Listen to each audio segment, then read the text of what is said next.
April 17th, 1943. 26,000 feet above Bremen, Germany.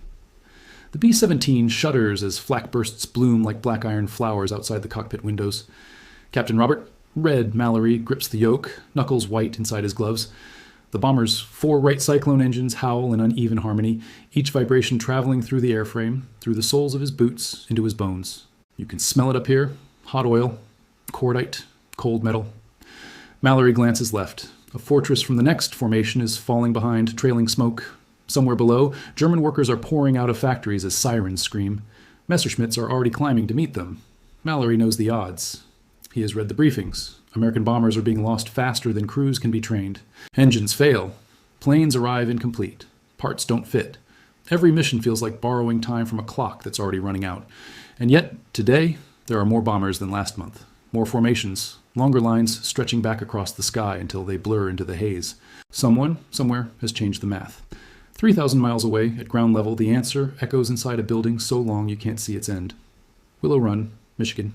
Same day. The factory floor roars like a living thing. Steel carts rattle across concrete. Rivet guns hammer in staccato bursts. Overhead cranes slide along rails carrying fuselage sections like enormous silverfish. The air smells of aluminum dust, grease, and sweat. 20-year-old Rosie Martinez stands on a wooden platform beside a half-finished B-24 Liberator. She wears coveralls 2 sizes too big, and safety goggles fogged at the edges. Her entire job, every shift, every day, is to install exactly 6 rivets. 6. She doesn't build the wing. She doesn't shape the skin. She doesn't inspect the engine or wire the cockpit. She steps forward when the airframe reaches her station, sets the rivet gun, pulls the trigger, counts to 6, and steps back. Then the plane moves on.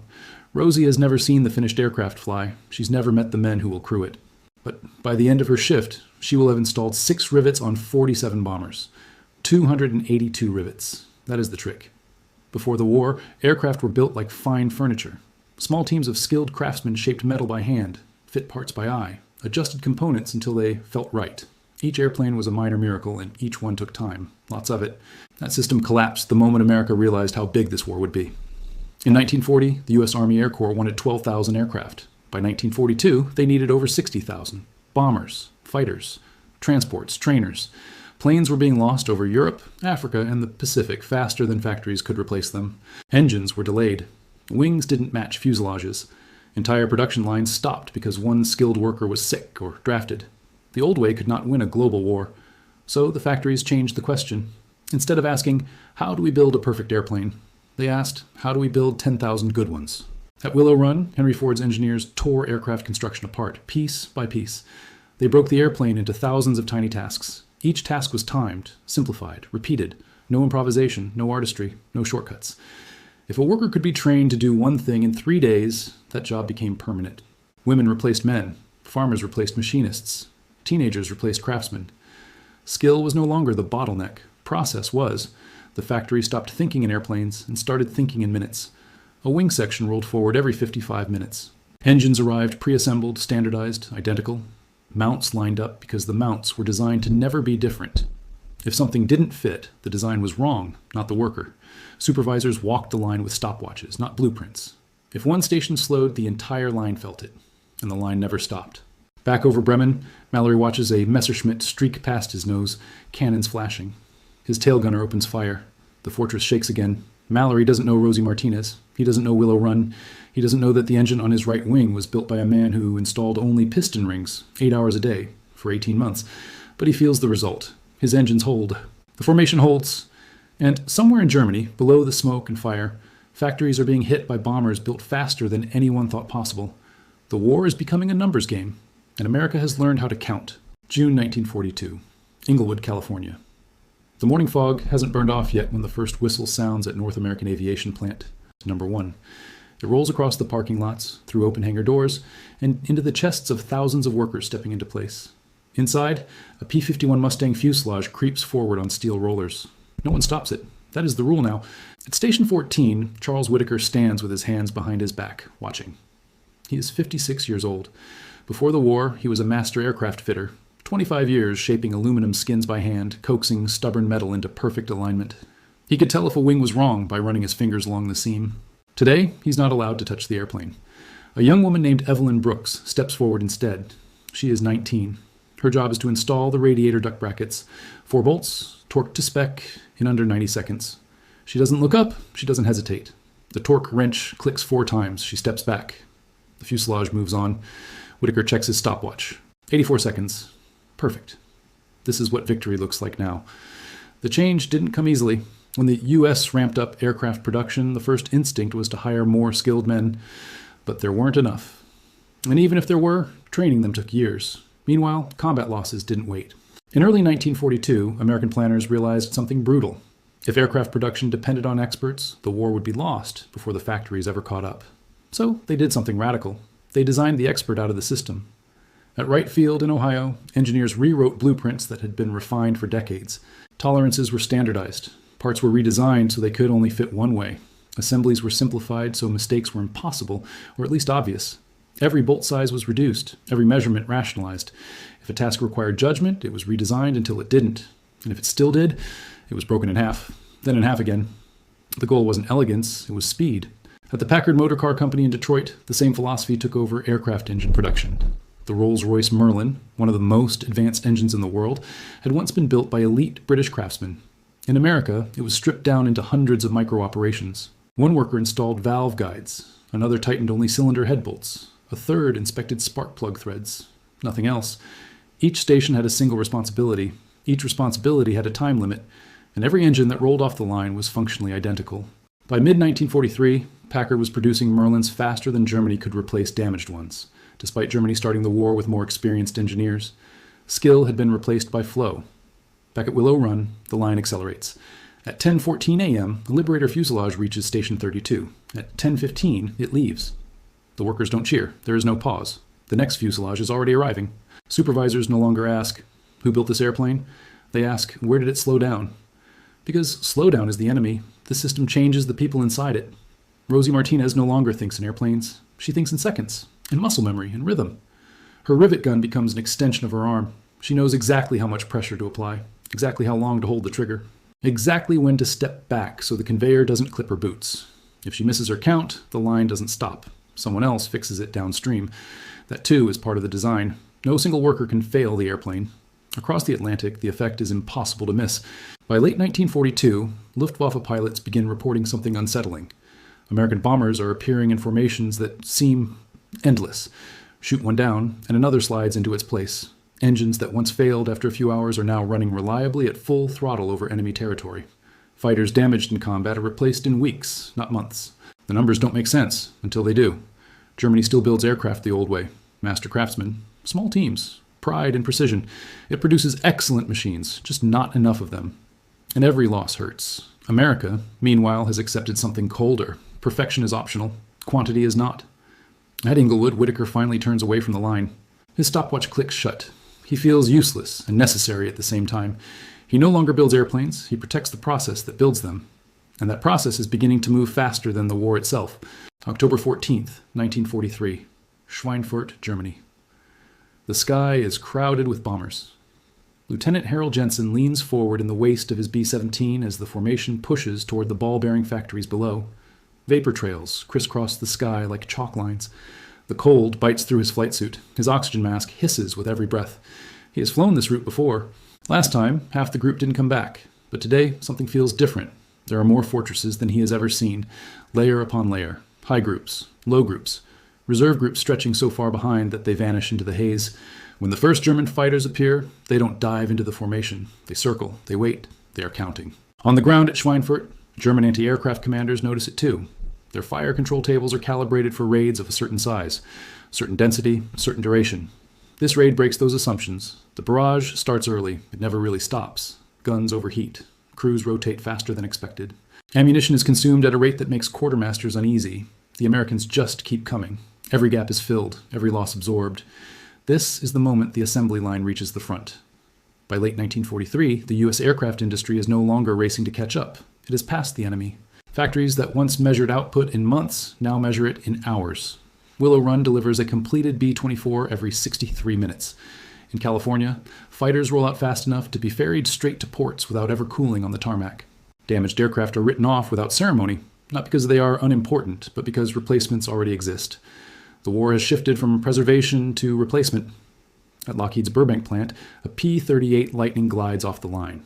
Its twin booms gleam under the lights. A chalk mark on the nose records the time. It will be airborne within days. The man who installed its turbo supercharger never saw the wing. The woman who wired the cockpit never touched the engines. The inspectors signed off on systems they did not personally install. And none of that matters. Because the plane works, the Allies begin to plan differently. Mission planners stop asking, can we afford these losses? They start asking, what happens if we don't use this advantage? Long-range escort fighters become feasible because there are enough of them to lose some and keep flying. Deep penetration raids multiply.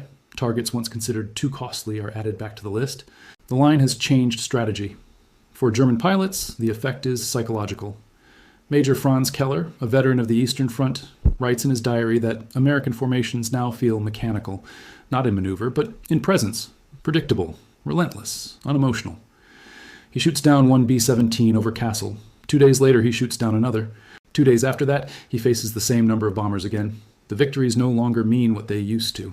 Germany tries to respond. Speer pushes rationalization, subcontracting, dispersal, forced labor. But skilled hands are scarce. Bombing disrupts flow. Parts don't arrive in sequence. Lines stop. American lines do not stop. They are built to expect disruption. If a part is missing, the design changes. If a worker is absent, another fills the slot. The system bends. Back at Willow Run, Rosie Martinez hears the whistle end her shift. She sets down her rivet gun and flexes her fingers. Her arms ache. Her ears ring. She walks past finished aircraft lined up nose to tail, waiting for engines, waiting for fuel, waiting for pilots. She doesn't feel pride in any one plane. She feels something larger, momentum. The factory has become a weapon, not a symbol, not an idea.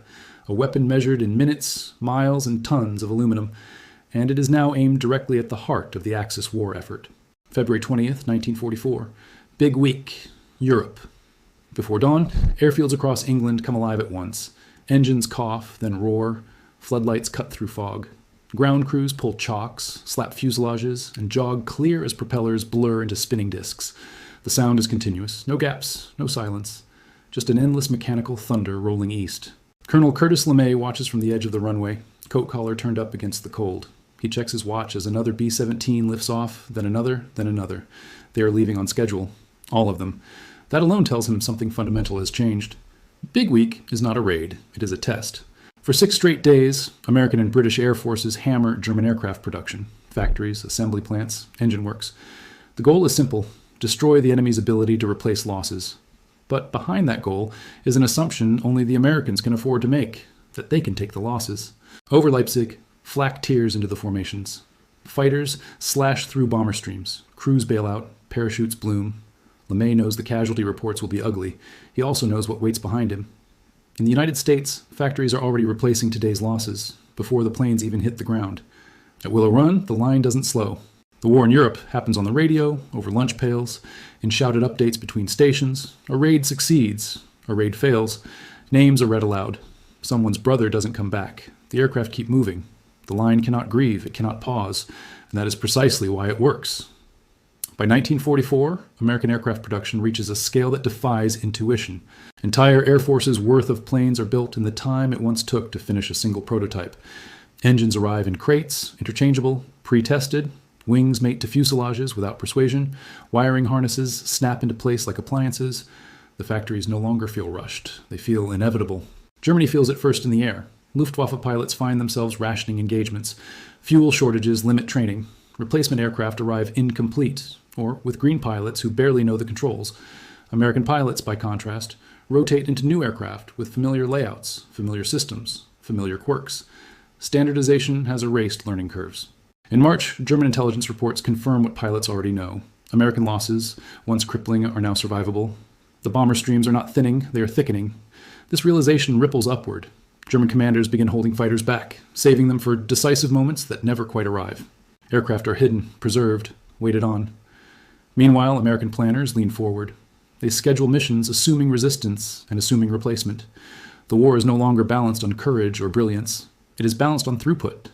At Wright Field, engineers review combat damage reports not to mourn losses, but to refine production. If a panel fails repeatedly, it is redesigned. If a system takes too long to repair, it is simplified. Combat feedback feeds directly into the line. The factory listens to the battlefield and responds in days. For Rosie Martinez, the calendar flips without ceremony. 1942 becomes 1943. Then 1944. She has installed tens of thousands of rivets. She could do it blindfolded. When she hears that Allied aircraft now dominate the skies over France, she doesn't imagine dogfights or explosions. She imagines lines that never stop moving forward. By the time Allied troops prepare to cross the Channel, air superiority is no longer a question. It is a condition. Built not by genius pilots alone, but by an industrial system that has turned war into a continuous mechanical process. And the line is still accelerating. June 6, 1944. Normandy, France. The sky belongs to the Allies. As dawn breaks over the Channel, aircraft pass overhead in steady waves. Fighters, bombers, transports. So numerous, they blur into a single moving ceiling of sound.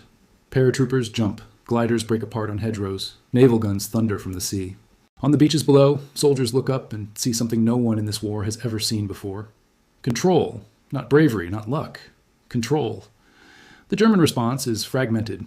Fighters appear in twos and threes, darting in and out, outnumbered before they fire their guns. Many turn back early, low on fuel, unsure of what waits ahead. The Luftwaffe has planes. It just doesn't have enough of them. Back in the United States, the factories do not celebrate. They don't know the beaches. They don't know the names of the landing zones. They know only schedules. At Willow Run, the line runs as it always has. A bomber moves forward. 6 rivets. Step back. Repeat. By late 1944, the United States is producing aircraft faster than it can deploy them. Airfields fill. Storage depots overflow. New pilots train in brand new machines while older models sit unused. The bottleneck is no longer manufacturing. It is the end of the war. German planners see the numbers and understand the truth before the headlines catch up. Even perfect aircraft, even revolutionary designs, cannot overcome a system that replaces losses before they matter. Jets arrive too late. New tactics arrive too late. The line has already won. Captain Robert "Red" Mallory survives the war. His B-17 doesn't. It is written off after a hard landing in Belgium. The damage is deemed not worth repairing. Another aircraft takes its place within days. Mallory never sees the replacement being built. He never needs to. Rosie Martinez leaves Willow Run in 1945. On her last day, the line finally stops. Not because it fails, because the war is over. The silence is unsettling. Years later, people will talk about American air power in terms of heroes and legends, of aces and formations and daring missions over enemy territory. But the real turning point happened far from the sky. It happened when America realized that victory didn't require perfect machines built by perfect hands. It required a system that could build good machines faster than the enemy could destroy them. One factory trick. Break the impossible into the repeatable. Turn skill into process, and let the line run.